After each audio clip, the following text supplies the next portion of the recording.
So what do you think, Friedge? Can the Caps work out a trade for Kuzi? Because it does not seem like it's working out for him with them anymore. No, Jamie, I don't think that's going to be a trade. A year ago, if you go back to the draft, or not quite a year ago, but if you go back to last draft, they had something they were talking about with Nashville that Kuznetsov would have gone to the Predators for Matt Duchene, and that didn't work. And ultimately, the Predators bought out Duchene, and he went to Dallas, where he's had a really good year. And don't forget who's running the Predators now. It's Barry Trotz, who won a Stanley Cup with Kuznetsov at his best in 2018. So that's why they talked about it. I don't think there's really a trade here. I think we've got, two options. Number one is a buyout at the end of the season, and that would make Kuznetsov an unrestricted free agent. Or number two, would there be any scenario where you consider what Philip Zadina did? He left several million on the table, took a termination from the Red Wings and signed with San Jose for a new opportunity. I think that's very unlikely unless there was a team willing to make the money close. But I think those are really the two best options. So he might just have to play out the year and then become an unrestricted free agent in the summer after a buyout. Okay, so no more trade talks probably for Kuzi. Meanwhile, we have all the trade talks about Jacob Markstrom. We've been talking about it for weeks, back and forth with the situation. I read your latest, but maybe you can share with our viewers, what is the latest on Jacob Markstrom's saga? Well, what is the latest is that as of the weekend, the Calgary Flames had indicated they had taken Jacob Markstrom off the market, that, they were happy with the way they were going. They've won 5 in a row. They've beaten some really good teams. Markstrom, to his credit, in the middle of all this, has been playing great. And the Flames wanted to give it a shot. Now, what Markstrom's issue was that a few weeks ago, when they were just around the time they went into New Jersey, there was a trade on the table with the Devils and the Flames where Markstrom would have been going to New Jersey. Now, I've had varying differences of opinion on how close it was or wasn't, but the one thing I believe is that Markstrom knew about it. He was asked if he would consider the Devils. He said he would. He said he would go there, and they were working on the deal. Then all of a sudden, everything changed. And he was told that it's not going to happen and we're not trading you. And I think what Markstrom's issue is that if you were not going to trade me, why did you even bring up the issue? Mm-hmm. Why did you even bring up the possibility? I think that's what bothered him. I think like with a lot of us is that when you're a single person, you don't really care about it too much. But when you have your family and he's married with a young child, just turned 1 year old, I just don't think he liked that was all affected. So that's why Markstrom is upset. Now, I understand the Devils still very much want Markstrom. They know he's willing to play for them. So I think the question is going to be, does that rekindle it all this week? Or do we talk about this in the offseason where the Flames and the Devils talk again? They want him. They really like him. I just don't know what kind of situation we're in as if it'll happen now or it might have to wait, but that's why he was upset. Well, the only word that comes to mind to me is messy. It's just messy right now with Markstrom in Calgary. So it's cringeworthy, too, it comes to mind, because it's a team that, like you said, is on a 5-game win streak, so they want their goalie very happy if they're going to do anything in the playoffs. But we'll save that for another day. We'll see how it all shakes out before Friday's deadline. All right, Elliotte, we want to get your opinion on some potential trades that our research department cooked up. It's a segment called Making Your Moves Count, presented by TurboTax, as we get closer and closer to the NHL trade deadline on March 8th. Who says no to this one? Jake Guentzel to Vegas. Penguins get a first-rounder, Brisson and Edstrom. What do you think? Well, first of all, I'd like to say that last week when I did this segment, your staff did a great job, but I had a lot of people telling me I'd make an awful general manager. I just want to say that for the record. I have to say, this one's pretty interesting to me. I think this is one that the Penguins would definitely consider. They want prospects who are ready to play, as opposed to first-round picks. But that has, 2 players and a first-rounder. I would be curious to see what kind of offer the Penguins would get that would beat that. The only thing that could really happen is if they got offered a prospect by another team or the Golden Knights that they liked better. But that is, generally, if that's the kind of offer the Penguins are going to get, that's the kind of offer that they're going to consider. And Vegas is aggressive. I think they want to try to get their hands on one of the best wingers available, and I absolutely believe that Guentzel is on their radar.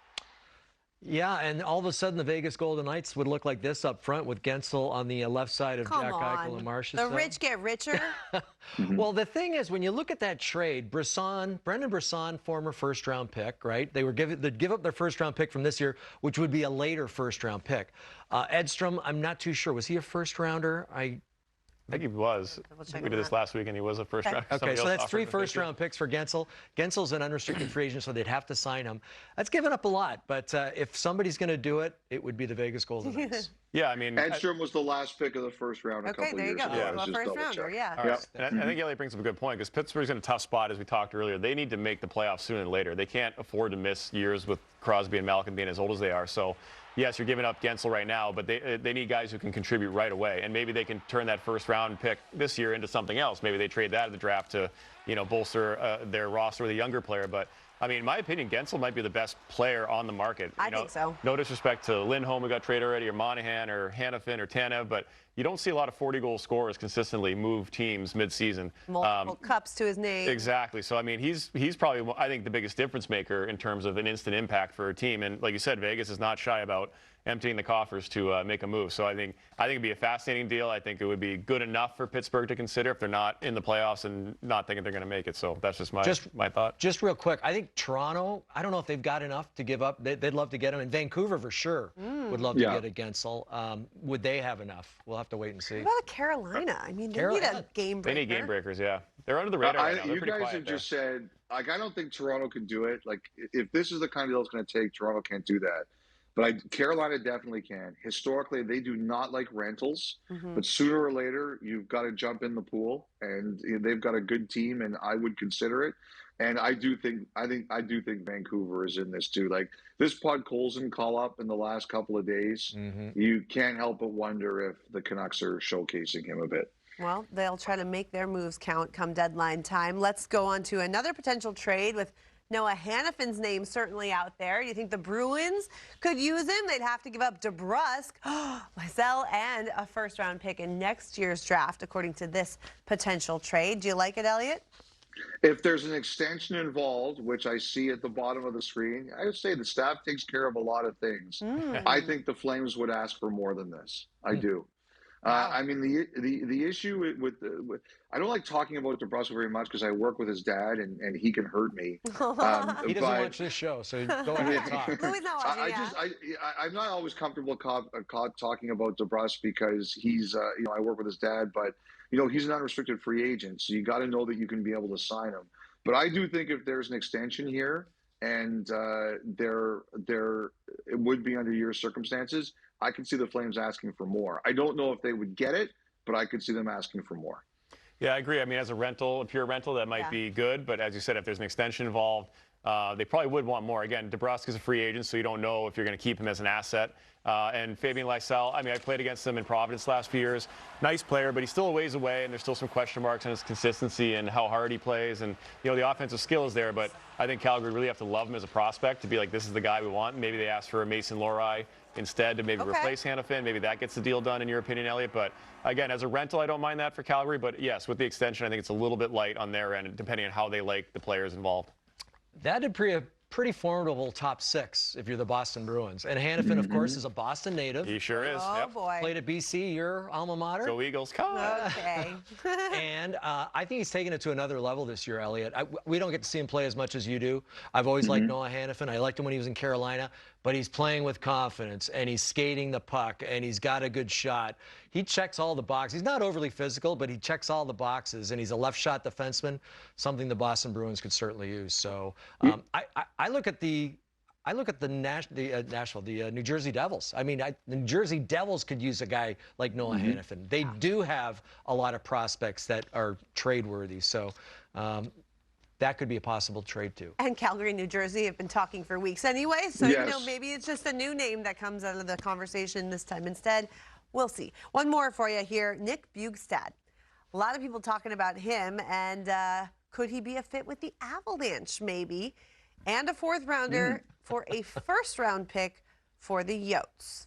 The first thing I would mention, there's a Patrick Venberg. He's being held out by the Kraken for trade moves. I don't think that's Colorado.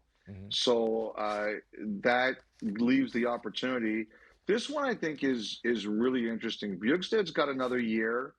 I think Colorado would do that. I do. I think they would consider a first rounder for Bjugstad for a player with a bit of term. I bet you they'd probably want not to give up the first rounder, but they've done it in the past. My question is, would somehow Arizona be asking for a bit more than that for a player with term? The next year's next, and the other problem too, Jamie, I have with this is that teams are really down on this draft after about pick 20. Like if you take a look at it, Vancouver's traded their pick. Dallas is and Calgary had a chance to trade for a first rounder late in this year's draft, and they preferred a second and a prospect who they like. So I think the other issue Arizona might have with that proposal is that teams aren't crazy about the late first round this year. That's interesting because, I mean, personally, I like Bjugstad as a player, but if you're going to give up your first rounder, maybe go after a Buchnevich or a Guentzel, maybe package as a part of a bigger deal to get a more impactful player. I mean, again, I like Bjugstad and his style and his size and all that.